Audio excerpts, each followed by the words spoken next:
We Good evening and welcome. Um,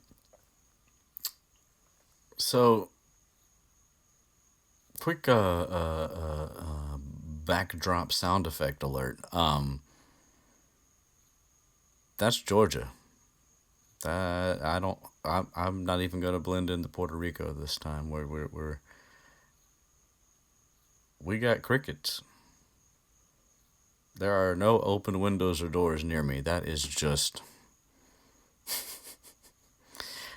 how they sound. Um, right. Well, hi. This, as you will have figured from the title-y type things with letters that make words that form into sentency like structural elements. Those things will have clued you in that this is Harry Potter Abridged, and so it is. I told you. You had no reason to believe me, but I told you that I was gonna make a serious effort to come back sooner, and so here we are, for better or worse. Hopefully better. Wait a minute. I need to adjust the microphone a little bit. Oh yeah. Now I don't have to hunch over. Very good. Cool. And so we are blazing through the second book in this series, which we know as Harry Potter and the Chamber of Secrets.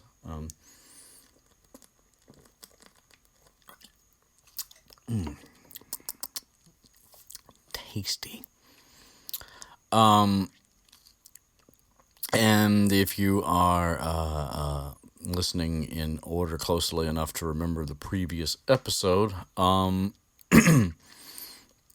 you will remember that Harry just heard the disembodied voice for the first time, and confessed this fact to Ron after his detention with Lockhart.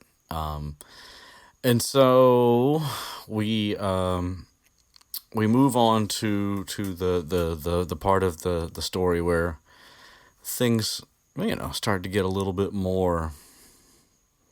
The real mystery of the story is about to present itself. Let's just say that.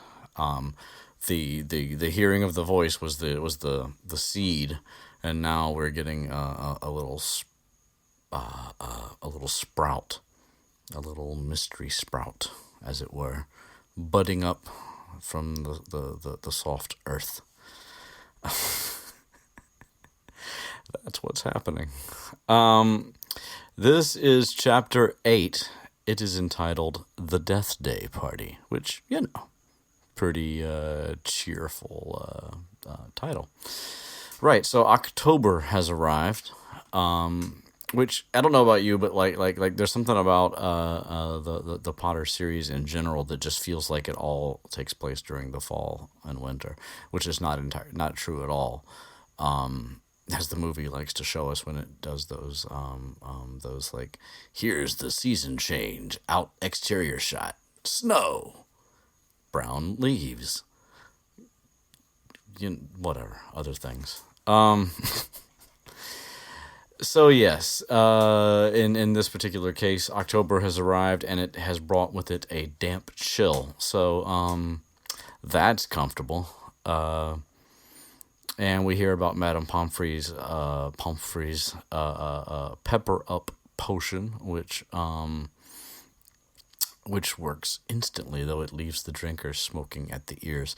And so this reminds me. So in the last episode, I said that I was trying to watch for things in this book just because of shit that I've read or seen or whatever. One of them is to try and pay more attention to the differences between Fred and George.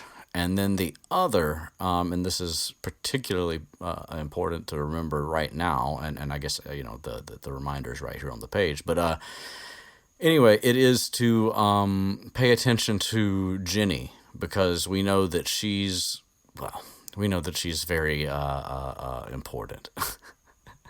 I love how sometimes I just belt, or not belt, but blurt things out that are complete spoilers, and other times I just decide to hold on to it. So, doing that right now.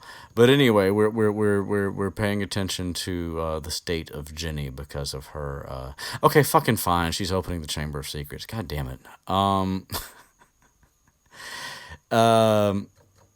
So we want to know, like, when the diary is starting to have an effect on her. That's what we're talking about. If that doesn't make sense to you, then, well, then you haven't read it yet. Right. So, anyway, the pepper up potion is mentioned, and with that, we get mentioned that Ginny, who had been looking peaky, was bullied into taking some of this pepper up potion by Percy. And so Harry just heard the voice in the previous in near the end of the previous chapter, and at the very beginning of this next chapter, where that little seed is another seed is planted. Maybe there are multiple seeds. Maybe it is a garden of mystery. I don't know the answers.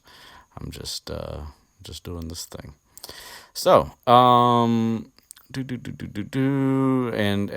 we get the physical mention of steam pouring from her ears, with her vivid red hair, gives the impression that her head was on fire, kissed by fire inside her head with steam. Anyway, so it's raining and heavy and for a lot, and the lake rises, and the flower beds are muddy, and streams and Hagrid's pumpkins are the size of garden sheds. And however, despite the torrent, of course, Oliver Wood is all about some fucking training. And so and of course, you gotta love Rowling. Because, we get a bunch of mention of rain, and then she says that Wood's enthusiasm was not dampened. How clever. Whatever. I love it. So, yeah. And so we move to late one stormy Saturday, a few days before Halloween. Harry is coming back to the castle after I started to say rehearsal, practice.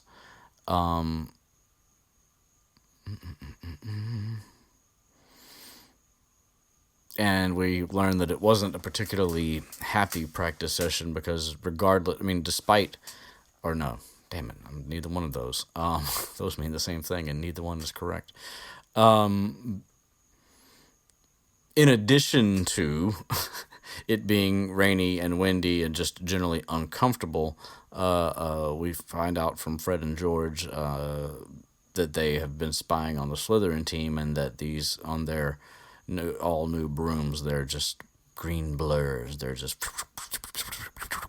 all that kind of thing. And so Harry's heading back to the common room. He's in the castle, and he's preoccupied, and then he looked up and sees nearly headless Nick, who is also looking preoccupied.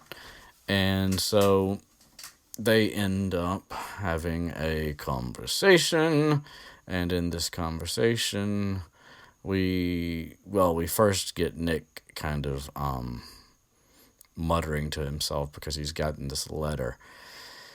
And so, certainly I've mentioned Nick before now, but just to do a little rolling and give a refresher, since it's been a little while.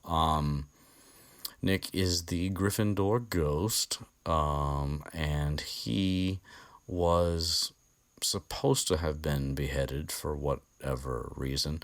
Which, by the way, it's kind of hilarious that the ghosts are all like people who obviously, or more than likely, had some pretty fucked up past, namely the Baron and Nick, for that matter. I mean, maybe he was unjustly executed unjustly, not unjustly. But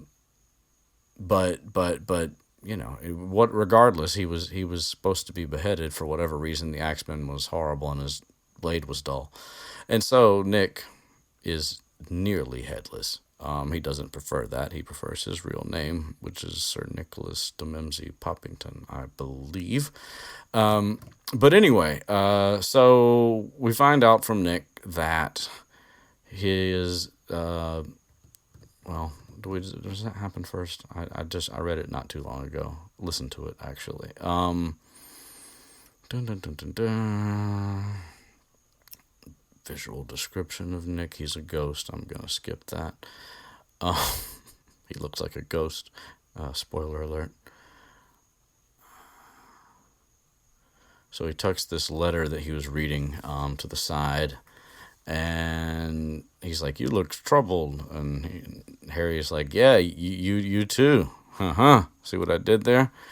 And Nick's like, "Yeah, well, you did do that, and it's no big deal. It's not like I really wanted to do this thing that I can't do, and obviously I feel really bad about, but apparently I don't fulfill requirements." So he's irritated, obviously. Even though he's attempting to put on an airy tone, it's not really working for him, and he's got the bitter face. And he can't help himself, and then he just starts blurting out about it.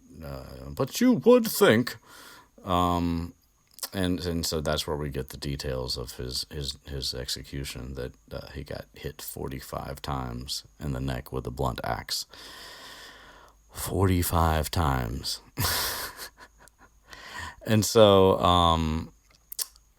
we can find out that there's this thing called the Headless Hunt, which is a ghost game. I mean, and why not? If there are ghosts in year one, why not have games if you can?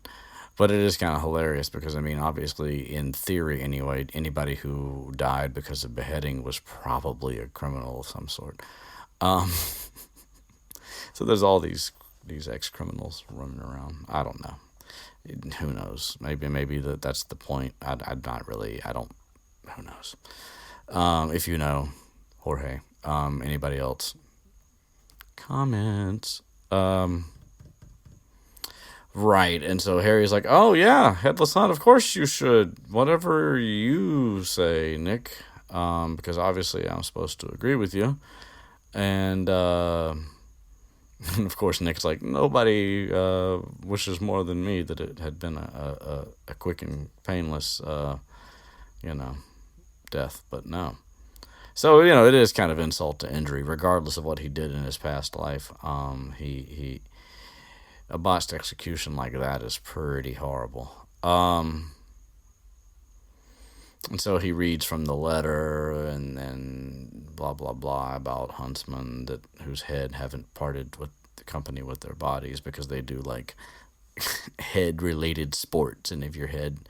And it's funny because, like, in real life, if you were reanimated and you had all but a little bit of skin left, you could just rip it off, which is gross to say, but I'm just saying. But it's like the ghost state, it's like you're frozen as you were at the moment that your body ceased to be alive, and so, or your brain ceased to be alive, or your soul ceased to be attached to your body, whatever. And so Nick is cursed with like this like 99% done beheading. Anyway, so yeah, no horseback head juggling or head polo for Nick. You do not fulfill the requirements. And the letter is from a Sir Patrick Delaney Podmore. So yeah, Nick's pissed basically, and so there's that. Yes. I already said okay. Yeah. Sir properly decapitated Podmore is another way that Nick refers to him.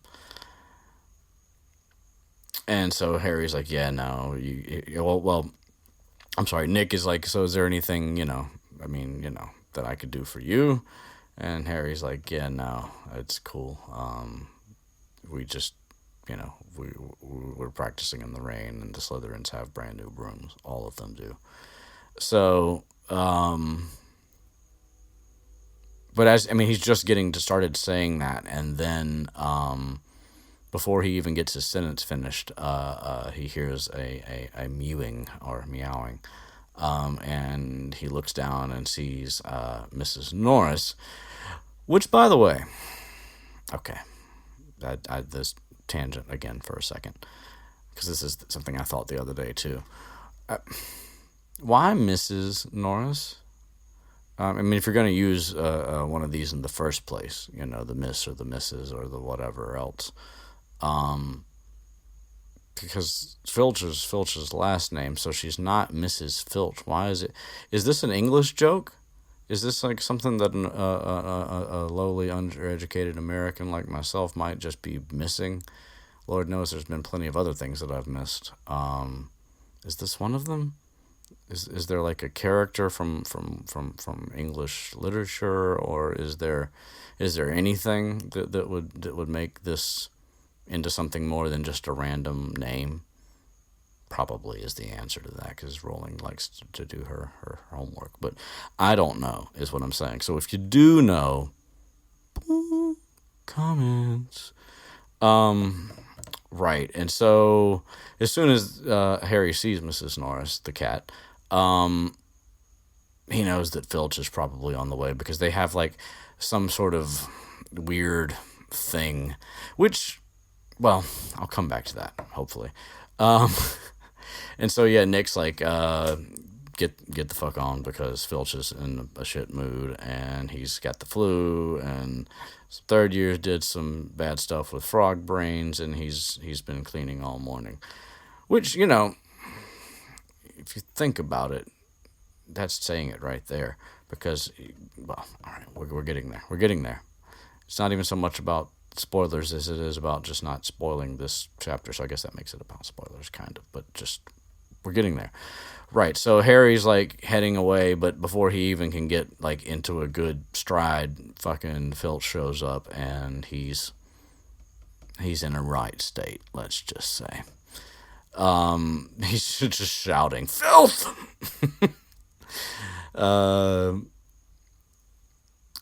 It's great that the actor they got for Walder Frey is Filch. Even though Filch is definitely always sort of portrayed as not nearly as strong. Well, actually, that's not true. Walder Frey is extremely frail, but the Game of Thrones story is just more brutal, is what it is. Filch is technically more able-bodied than Walder Frey, but because he doesn't actually get to carry out any of the things that he wants to carry out, he never really has the bite. It's mostly bark. Yeah. Anyway, so Phil's just like, yeah, come with me. You're going to my office. And so he's about to try and like institute one of his desired methods of punishment, which we don't even get to find out which one, because, hang on. And of course we get a picture of his office as being dingy and windowless, which makes you wonder how much of that's preference and how much of that's like Dumbledore kind of like, low-key shitting on him, even though he keeps him. I don't know. Dumbledore's an interesting person. Let's see. We get a description a little bit more. There's filing cabinets in his office, and he can tell that these are the places where he stores all the records of punishments and things like that, which is kind of funny in and of itself, because, really, once it's done, who gives a fuck? Maybe keep a student's records while they're in school still, but this apparently, goes back ad nauseum, as far back as paper and pencil go, or quill, as it were, parchment and quill, excuse me. And we find out that Fred and George have an entire drawer to themselves, which is pretty hilarious, because, let's see, if Harry's in his second year, they're, 5th years right now? Isn't that right? They're 2 years ahead, right? I think that's right. I don't know why I'm even confused about that, but I am.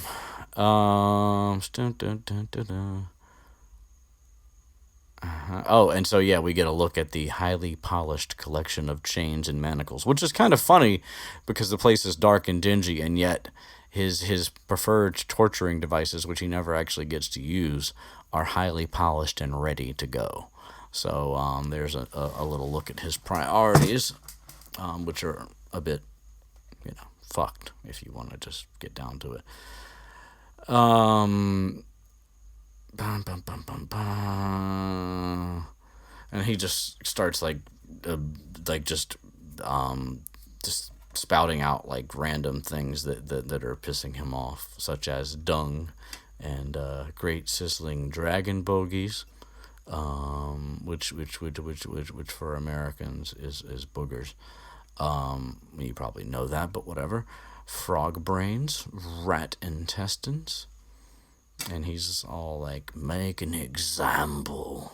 Where's the form? So you can tell that he's getting ready to try some shit that he wouldn't normally even try, even though, let's face it, Dumbledore would have never approved whatever it was anyway. But just as he's about to... Well, Harry tries to defend himself because he's like, it's only a bit of mud. And he's like, only a bit of mud to you, blah, blah, blah, extra hour of scrubbing, blah, blah, blah. And he's like, filling out the form, crime, befouling the castle. And right as he gets to suggested sentence, which is where we're about to find out which, cruel form of torture he wants to use, there is a big bang. And, Filch is completely distracted because his arch nemesis is not Harry or the Weasley twins, even though they're definitely up there. It is Peeves, the poltergeist. So, as soon as he hears that bang, he knows that it's Peeves, and so he runs out. He doesn't even look at Harry. He doesn't say anything. He gives him no instructions. He just leaves, like, flat-footed out of there. And, blah, blah, blah. We get a reminder of who Peeves is. And, of course, Harry obviously doesn't really like Peeves, but he can't help but feel a bit grateful right now. Mm-hmm.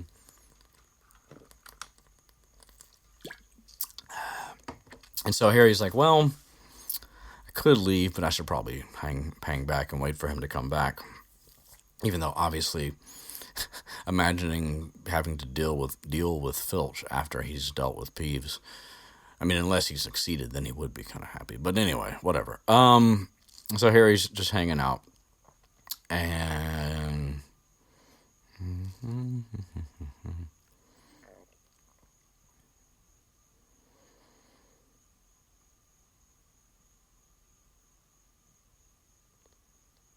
And so Harry sits down in the chair, and there's mention of the desk that it's facing, and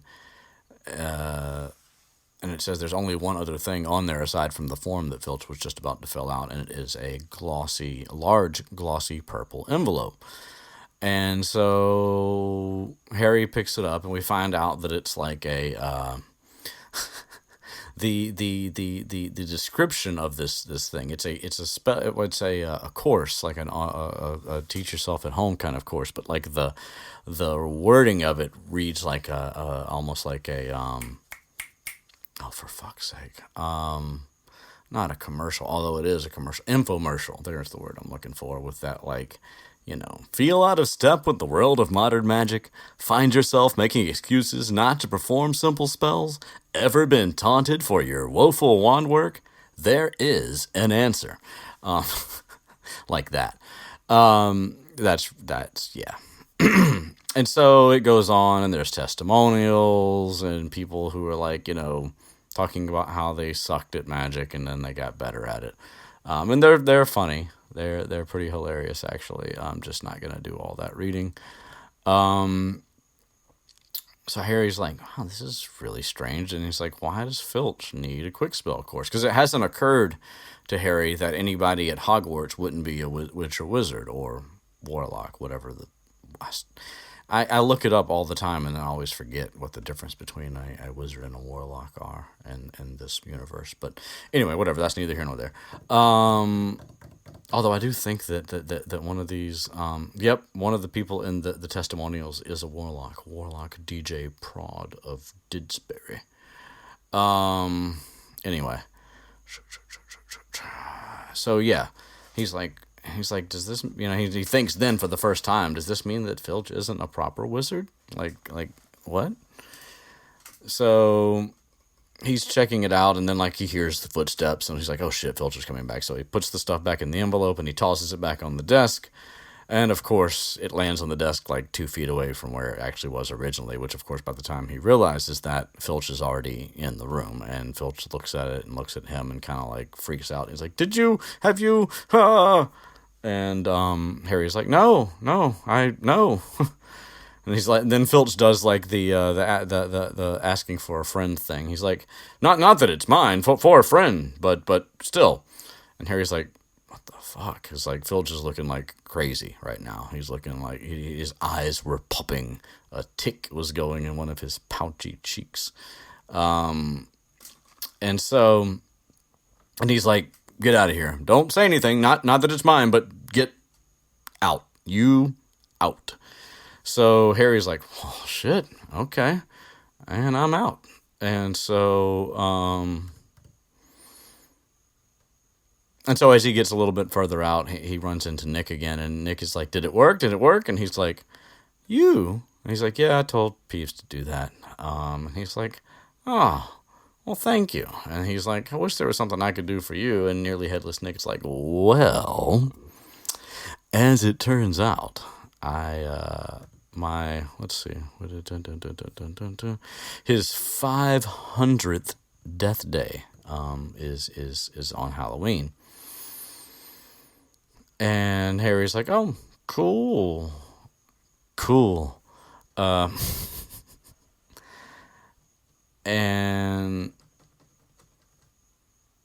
so he's like, no, I'm having a party for it. I got people coming from all over the country. And by people, I mean ghosts.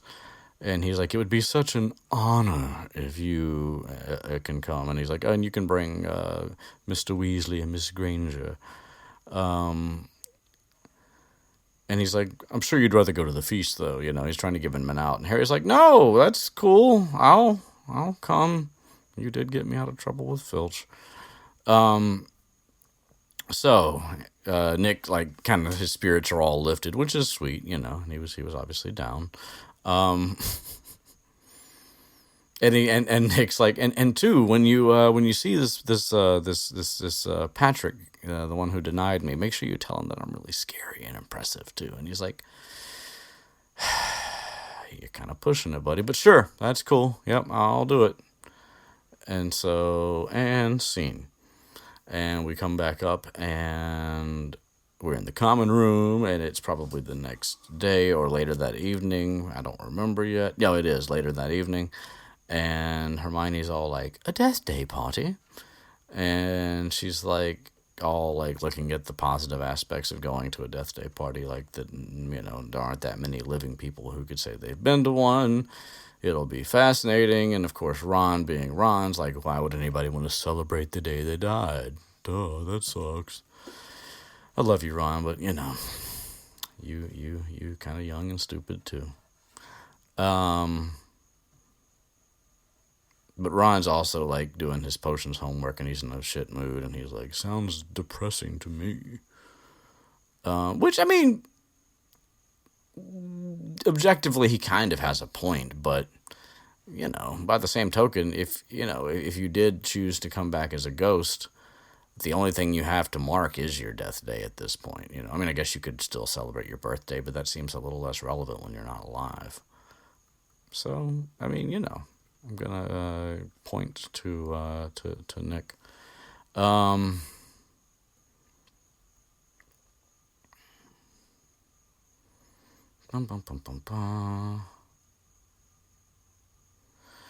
And so they're doing their homework. It's raining outside, but it's nice inside. Blah, blah, blah.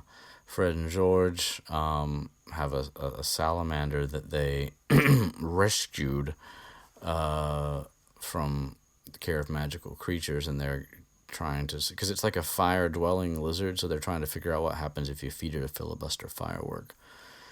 which sounds like animal cruelty, but then like I also think that the whole point is that it's like kind of dragon like, so that I think they're trying to see if it like gives it extra powers or something. I don't think they're actually trying to hurt it. Also, I like Fred and George, so I'm gonna try to assume that they're not cruel, because pretty much throughout the rest of the books they're never really cruel. I mean, their jokes can be a little, but I mean, Percy deserves most of what he gets, and they're not too hard on Ron. So yeah, whatever.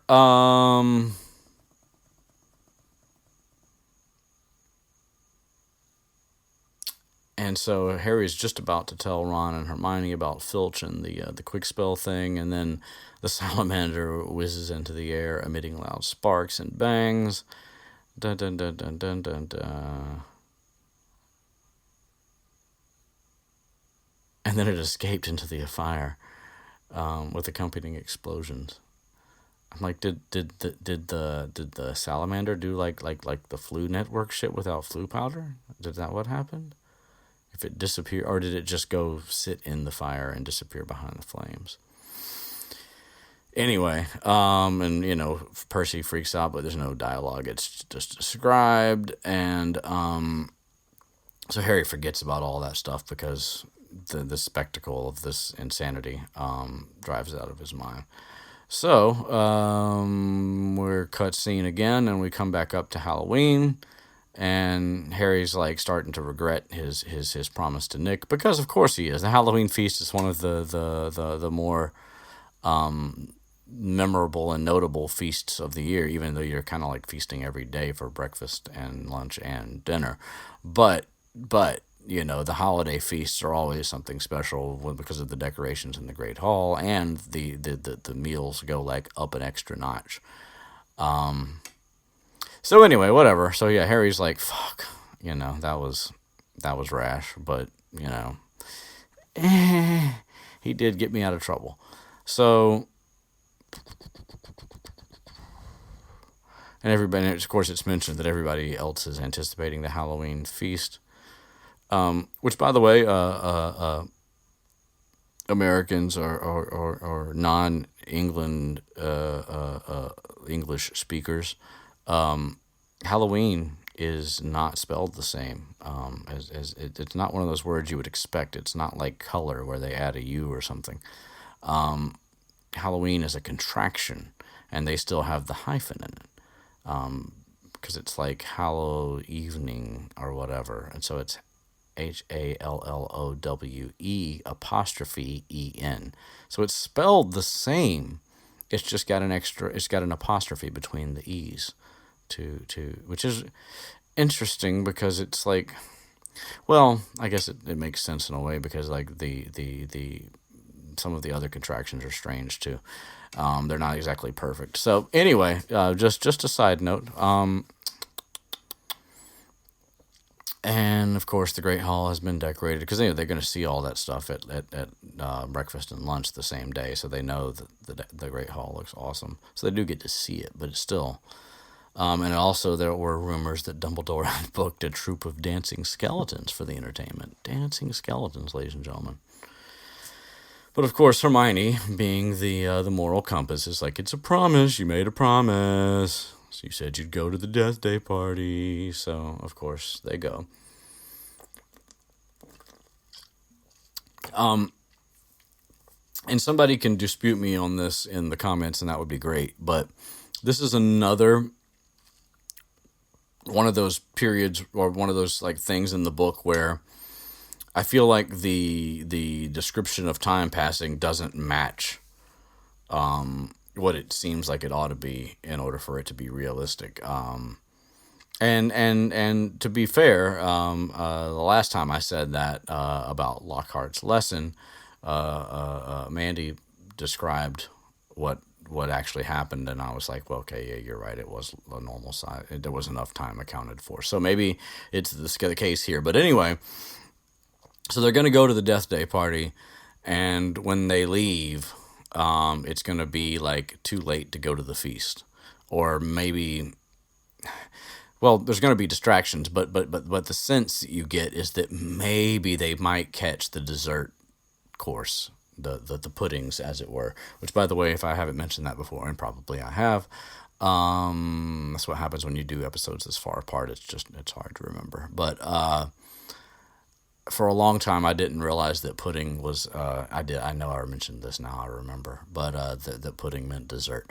In England, it took me a while to wrap my head around that, even though it's quite simple. But I was reading listening to the British editions, and I was like, what does he mean? But I just let it go, and then eventually, I looked it up, and I was like, oh right, got it, sure.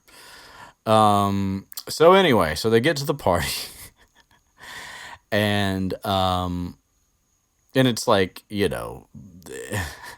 it's sort of like a goth birthday party decoration scheme where everything's black, including the candles, jet black tapers, i.e., dark black candles. And they have flames that are like a bright blue, so they're not even so there's nothing warm. Everything's cold. The whole color scheme is very cold and death-like. And so it makes even their living faces look, kind of deathly.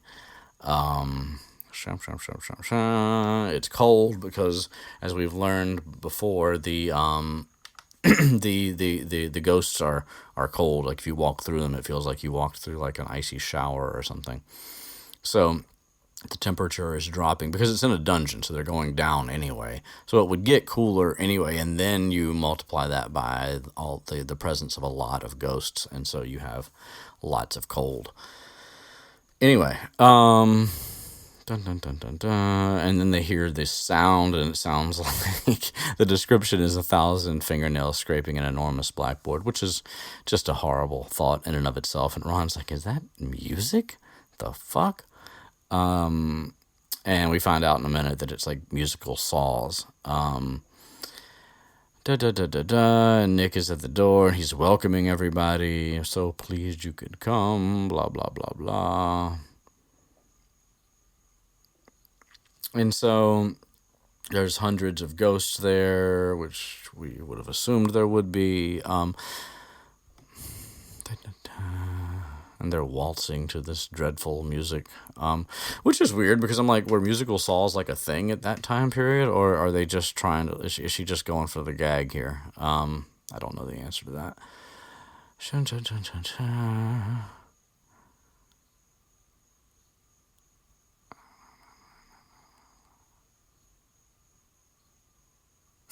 Ron's careful not to walk through anyone, and they're just going to have a look around. And so yeah, they have a walk around. They see some people they recognize, the Fat Friar. The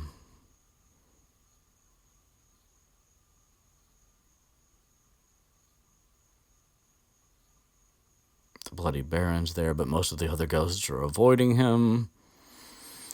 Yes, and then we get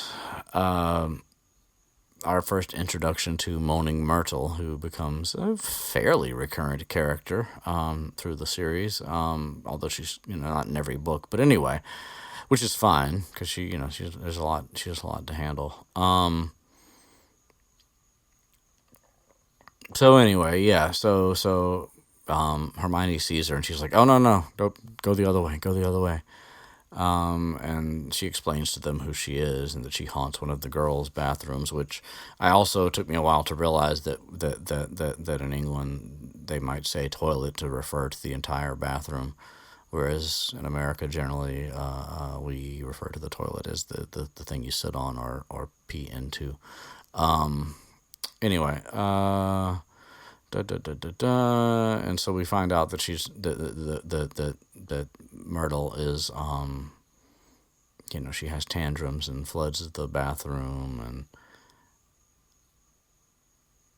she wails and blah blah blah.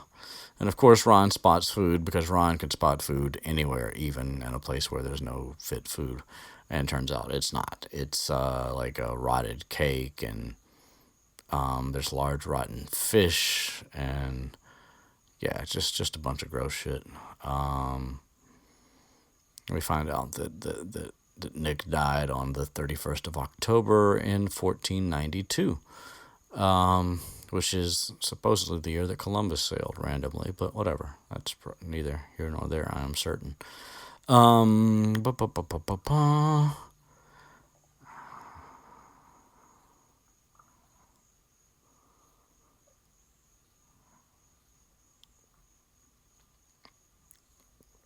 And the ghosts are like walking through with their mouths open, and Harry's like, can you taste it if you walk through it? And they're like, almost.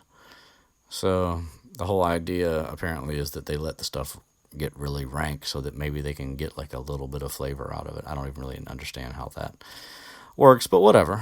And Ron's like, yeah, no, I know I mentioned food and all, but can we get away from this shit? It's gross, and I feel like shit. And then they run into Peeves, and yep, Peeves.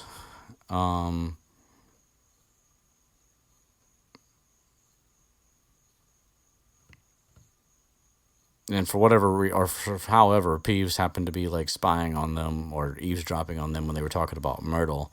And he's like, I heard you talking about poor Myrtle, which of course nobody's poor anybody to Peeves, but you know. And then he calls Myrtle over, and Hermione's like, oh, no, don't say anything that I said. Please don't say anything that I said, even if I did say it. And then she's there, and she is a girl who is, obviously frozen at school age forever. She is squat. She has lank hair and thick pearly spectacles. So she is like the quintessential nerd. I mean, don't get me wrong. Like I'm not. Like Myrtle's story is kind of horrible and tragic because, plenty of people that you might call like ugly ducklings, people who don't develop early and all that and get picked on, end up being like amazing, beautiful, cool, interesting people. And so having Myrtle having her life cut short and being stuck in this stage of her life, which is like one of the least mature stages of life, period, as a human, is incredibly unfortunate. So forgive me if I make light sometimes, but I'm not unaware. Right. And of course, Peeves is like trying to tell Myrtle what Hermione said, but like doing it in like a really he's just trying to cause trouble basically because that's what Peeves does. And Hermione's like, yeah, I was just saying how nice you look tonight. And of course, Hermione's like the worst liar ever because it like really isn't something that she has any practice at. It's not her forte at all.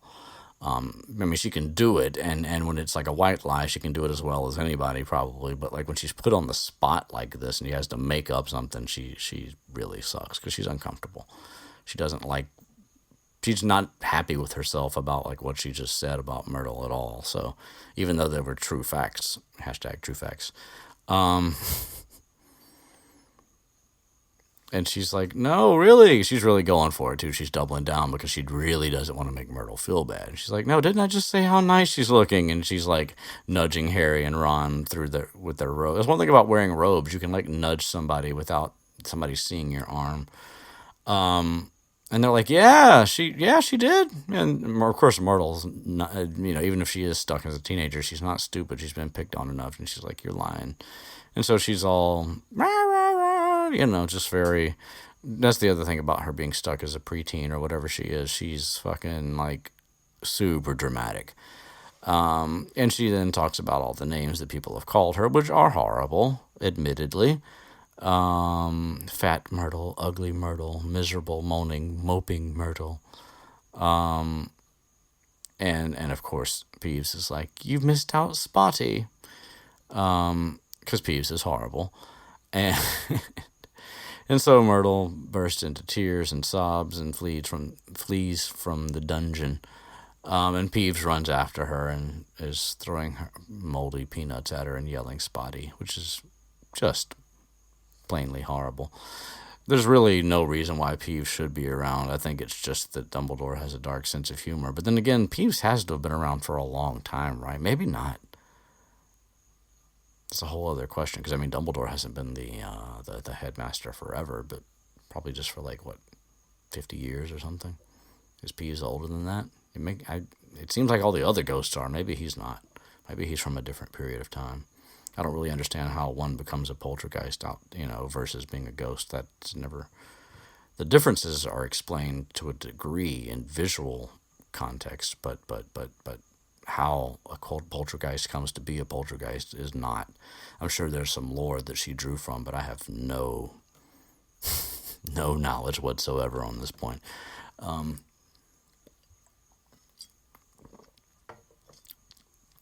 And so then Nick shows back up. He's not at the door anymore, and he's like, "Are you enjoying yourselves?" And of course they have to lie again. They're like, "Oh yeah, it's great."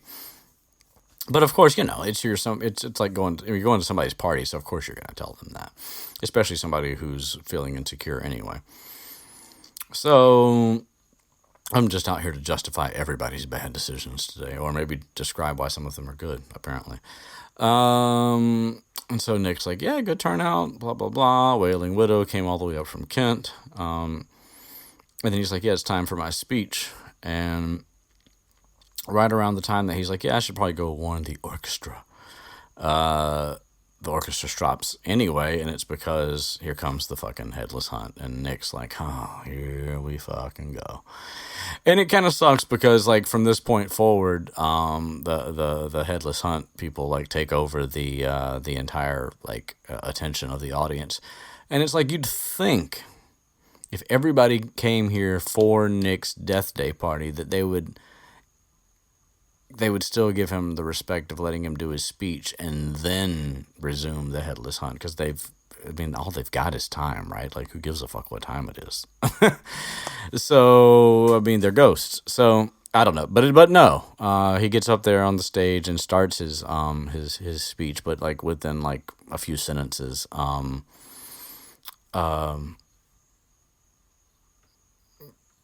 well, right, so we get a little bit of dialogue from Sir Patrick. I got ahead of myself, but whatever. It's nothing really.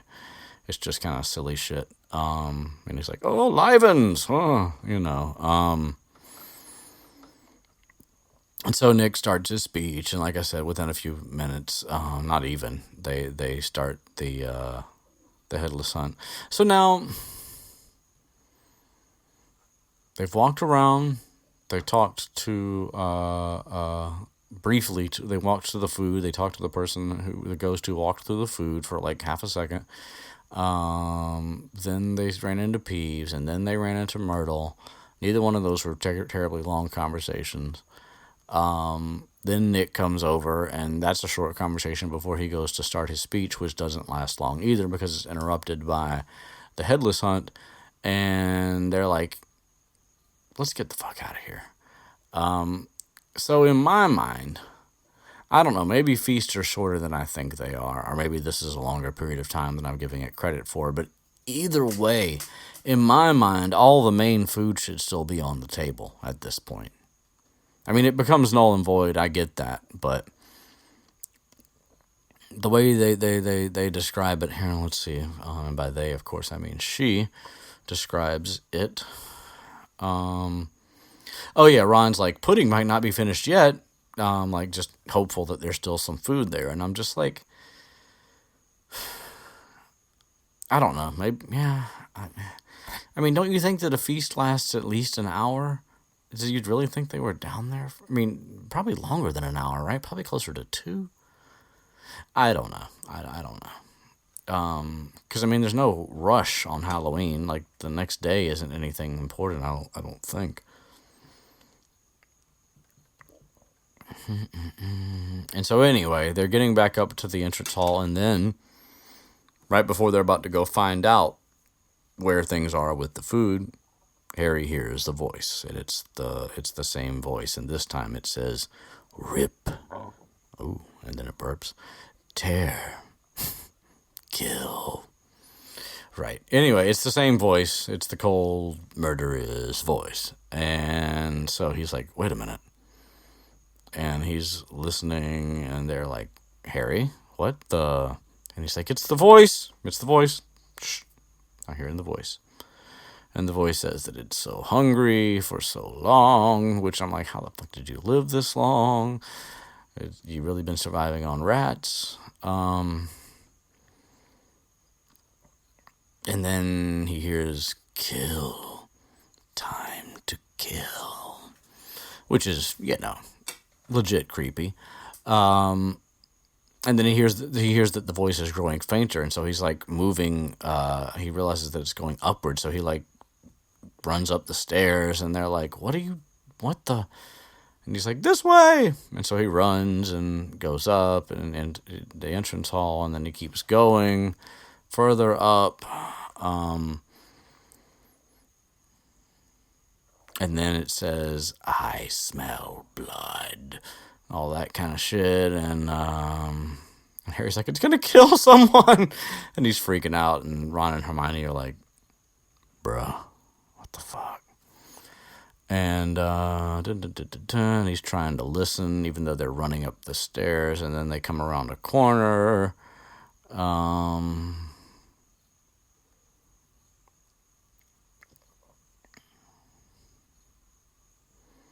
Oh, right. So they come. So they're going and they're like, what, dude? What the fuck? And then all of a sudden Hermione sees something and she's like, look. And they look. They see something shining on the wall, and so they approach. And when they get close to it, they see that there are foot-high words that have been daubed on the walls. Between the windows, and there's a torch. There are torches that are shining enough light for them to read, and the message says, dun dun dun, the Chamber of Secrets has been opened. Enemies of the air, beware. And Ron's like, what is that hanging underneath that? And then they get closer, and they find Harry almost slips because there's a puddle of water, and then they get closer, and all of a sudden they see Mrs. Norris, and she's hanging from the torch bracket by her tail, and she's stiff, which of course means that at least one would think that she's dead and has been for a little while. And then Ron's like, bruh, let's get the fuck up out of here. We don't want to be seen here. But right then the feast ends and everybody comes up. So in summary, I still think that the feast wasn't as long as it should have been, but I don't know. I could be misaccounting for time. Anyway, so then they hear a rumble of all the people coming because the feast is over, and so everybody's headed to their common rooms, and so the corridors are filling up around them. And as people come to the front of the line and they see Mrs. Norris hanging there, like all the bustle and chatter of everybody coming up dies down. And then Harry, Ron, and Hermione are sort of standing alone in the middle of the corridor with everybody poking in around them. And then fucking Malfoy shows up, of course, even though I only realized this just now. If they went upstairs to get to this, why the fuck would Malfoy be there? Malfoy, his common room is in the dungeons. Unless they somehow... I mean, there's no way Malfoy could have known what was going to happen, so all I can figure is that maybe there was some sort of commotion that led him to be like... But then how could he have gotten there so quickly? I don't know. All of it's just a little whatever. I never thought about that before, though. Anyway, Malfoy shows up, and the first thing he says is, enemies of the air, beware. You'll be next, mudbloods. Because, Malfoy thinks he's really cool and shit. And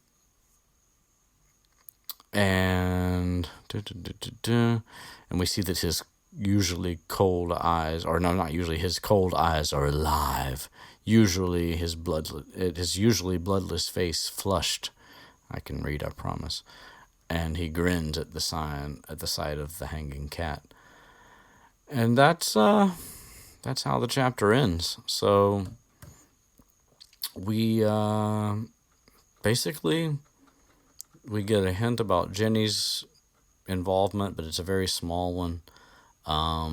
We find out that Filch may not be what we thought he was, and salamanders and filibuster fireworks. Jury's still out. And this time, the second time Harry hears the voice, it leads him to a crime scene. Yeah, those are the things that happen. That's what, yeah. So, as I have said and will continue to say, I endeavor to continue to do this a little more regularly. So, keep hoping with me. Keep hope alive. Yeah, I will see you guys next time. And peace.